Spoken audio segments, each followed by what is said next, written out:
Assalamualaikum warahmatullahi wabarakatuh. Perkenalkan, nama saya Dinia Fariza Ulfa dengan NPM 202143502812.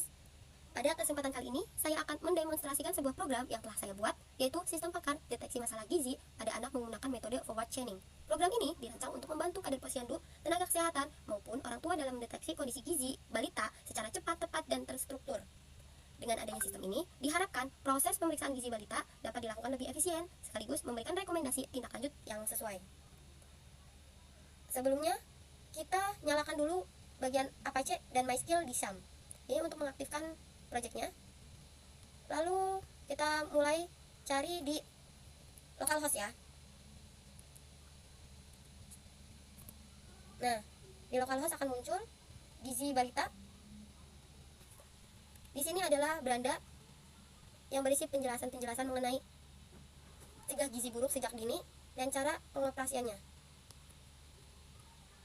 Di sini ada login, ada daftar, dan ada bantuan. Bantuan ini adalah pusat kendali saat dibutuhkan.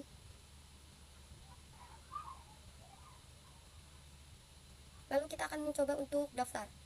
Daftar dengan nama Dah Kyangsu, username-nya Uco, dan passwordnya 12345. Kita masuk sebagai user. Jadi Uco dan 12345 masuk. Ini adalah bagian user. Jadi di user itu ada menunya, itu cuma ada dashboard, konsultasi, riwayat diagnosa, dan keluar. Pertama kita bahas dashboard. Dashboard ini berisi tentang penjelasan mengenai ada pemberitahuan tentang balita yang telah diperiksa, total gejala, jumlah diagnosa, dan pemeriksaan terakhir. Pemeriksaan terakhir ini adalah saat si user atau si admin itu pemeriksaan terakhir akan muncul otomatis di sini. Lalu ada grafik perkembangan status gizi balita pada posyandu Bougainville tersebut. Selanjutnya kita akan menu konsultasi. Konsultasi dengan nama perempuan. Kita contoh di usia 1 tahun. Berat badan rata-rata usia 1 tahun kita ambil di 100 dan berat 8. Ini akan langsung muncul otomatis. Jika usia dan tinggi, berat dan berat badan sesuai, maka status tinggi dan berat badan itu normal. Di sini juga ada terdapat panduan penggunaan. Jadi, isi data balita dengan lengkap dan benar. Sudah, tekan tombol lanjut konsultasi untuk memulai menjawab gejala. Ada jawab setiap pertanyaan gejala dengan ya atau tidak. Hasil diagnosa dan solusi akan muncul setelah semua gejala ditanyakan. Jadi kita akan lanjut konsultasi. Pertanyaannya kita jawab. Ini untuk gizi normal. Apakah berat badan sulit naik? Tidak. Apakah tinggi badan tidak sesuai umur? Tidak. Apakah anak tampak sangat kurus? Tidak. Apakah wajah nampak sayu atau lemas? Tidak. Apakah sering sakit atau infeksi? Tidak. Apakah nafsu makan menurun? Tidak. Apakah jarang aktif atau kurang bergerak? Tidak. Apakah rambut mudah rontok atau berubah warna? Tidak. Apakah kulit kering atau mengelupas? Tidak. Apakah berat badan naik sesuai grafik pertumbuhan? Ya. Apakah tinggi badan sesuai umur? Ya. Apakah anak aktif dan ceria? Ya. Apakah nafsu makan baik? Ya. Apakah kulit dan rambut sehat? Ya. Apakah tidak ditemukan tanda pembengkakan fisik? Ya. Apakah pertumbuhan dapat berkembang optimal? Ya. Maka langsung terdapat hasil konsultasi yang berisi data balita, ada nama, jenis kelamin, tanggal lahir, tinggi badan, berat badan, dan gejala yang dipilih. Gejala yang dipilih adalah gejala yang menandakan bahwa hasilnya itu gizi normal. Ada berat badan naik sesuai grafik pertumbuhan, tinggi badan sesuai umur, anak aktif dan ceria, nafsu makan baik, kulit dan rambut sehat, tidak ditemukan tanda pembengkakan fisik, pertumbuhan dan perkembangan optimal. Rekomendasi tindak lanjut adalah solusi yang dapat diberikan. Di sini ada konsultasi ulang dan cetak. Pada bagian cetak bisa kita lihat ada ini hasil laporan konsultasi gizi balita. Ini dapat diberikan oleh posyandu Bougainville sebagai bahan rujukan saat balita tersebut akan ke puskesmas atau rumah sakit, dengan tanggal keluarnya cetak dan tanda tangan dari ketua posyandu. Selanjutnya ada konsultasi ulang. Konsultasi ulang akan balik lagi pada menu konsultasi. Di sini ada riwayat diagnosa. Riwayat diagnosa itu adalah riwayat yang dipakai oleh user tersebut. Contoh, si user tersebut baru menggunakan 1, jadi yang muncul 1, seperti itu. Selanjutnya kita akan pada admin, keluar. Pada bagian admin juga sama, hampir sama, cuman kita ada data konsultasi, data pengguna, data gejala, data diagnosa, data solusi, relasi, dan riwayat diagnosa. Jadi pada bagian admin ini kelihatan ya, pemeriksaan terakhir itu padahal tadi user, tapi masuknya di admin juga masuk. Lalu kita langsung ke data konsultasi juga masih sama. Konsultasi juga masih sama yang user, admin, konsultasi masih sama. Data konsultasi adalah data konsultasi pada bagian admin ataupun semua user, maka akan tertampung pada data konsultasi tersebut. Contoh, kita akan menggunakan Putri. Di sini kita bisa cari Putri. Nah, di sini ada data 2 Putri. Ada Firda Mutia Putri dan Cantika Putri Utami. Kita hapus Cantika Putri Utami. Di sini karena kita ada bagian aksi. Nah, data akan otomatis terhapus. Kita coba contoh cari lagi Putri. Maka Putri cuma satu karena yang satu tadi sudah terhapus. Oke. Lalu di sini juga ada bagian cetak. Di bagian cetak ini adalah semua laporan data konsultasi balita yang dapat disimpan di Posyandu Bukenfil setiap pemeriksaan. Lalu selanjutnya ada data pengguna. Data pengguna adalah admin dan user-user yang telah masuk. Di sini juga ada form pencarian. Kita cari Uco yang telah kita buat baru.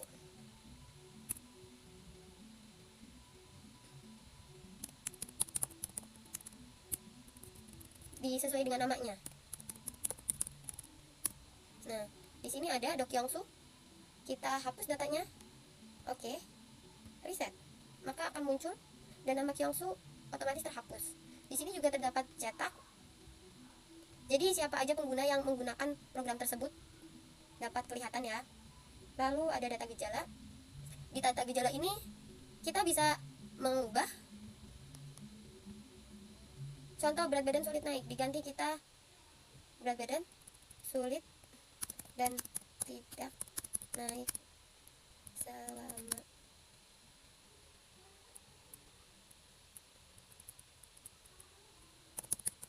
berat badan sulit naik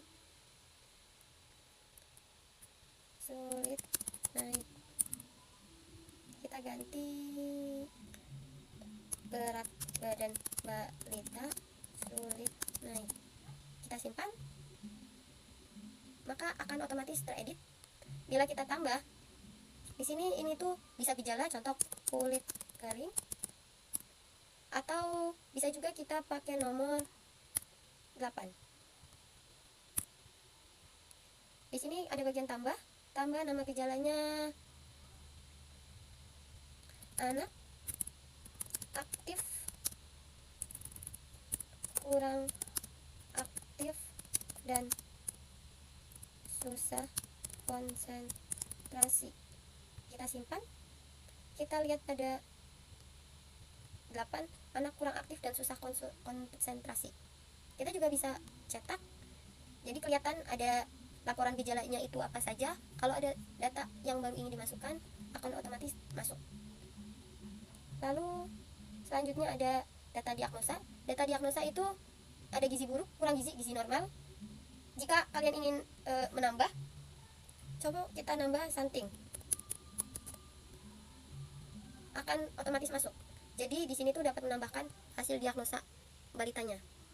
Ini juga bisa kita edit S-nya. Stunting akan otomatis teredit. Bila kita ingin hapus, otomatis kehapus. Lalu ada juga data solusi. Di sini adalah data solusi dari nama diagnosanya ya. Contoh, kita dapat di gizi buruk. Gizi buruk, segera bawa anak ke puskesmas atau fasilitas kesehatan untuk penanganan medis, dan bawa anak, dan selalu pantau anak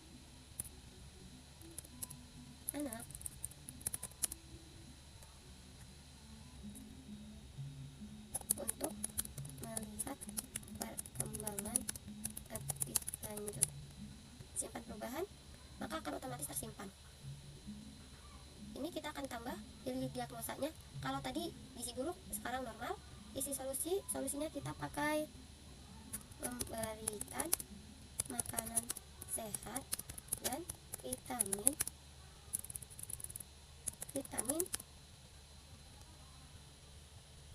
maka akan muncul pada bagian gizi normal. Kalau ini akan dihapus, kita hapus, maka otomatis terhapus. Selanjutnya ada relasi. Pada bagian ini adalah perhitungan dengan sesuai dengan ahli gizinya. Contoh, kita dapat tambah di sini ada diagnosanya gizi normal dengan data. Jadi gejalanya juga nanti harus ditambahin dulu dari data gejala yang di sini kalau ada data baru. Contoh gizi normal, anak aktif dan ceria, tidak ditemukan, tinggi badan sesuai umur, simpan, maka otomatis tersimpan di sini. Jika kita ingin edit, di sini juga kita dapat edit.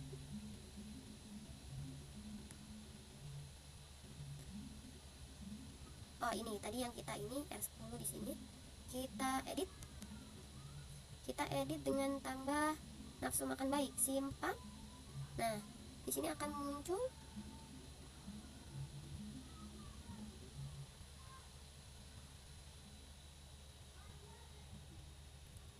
lalu saat kita hapus akan otomatis terhapus. Lalu riwayat diagnosa juga sama ya. Di sini ada riwayat diagnosa, itu hasil diagnosa yang telah di admin tersebut. Jadi hasil riwayat diagnosa ini itu tergantung user dan admin. Kalau si admin yang diagnosa berarti akan muncul hanya di admin, dan begitu juga sebaliknya. Di sini kita bisa lihat ulang semuanya. Kalau mau dicetak otomatis tercetak. Di sini juga ada profil. Profilnya itu kita bisa ubah profil. Di sini ada nama, username. Di sini kita bisa ubah ya. Jadi contoh Dinia. Jadi namanya Dinia, ubah password. Di sini admin 2.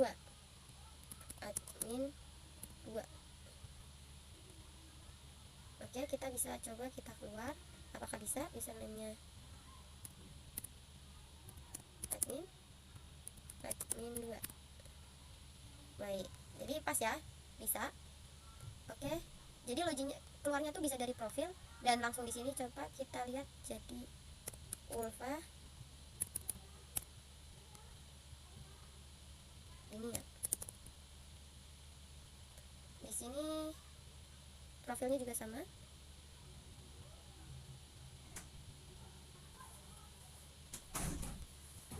Baik, sekian demonstrasi yang dapat saya sampaikan. Mohon maaf kurang lebihnya. Terima kasih. Wassalamualaikum warahmatullahi wabarakatuh.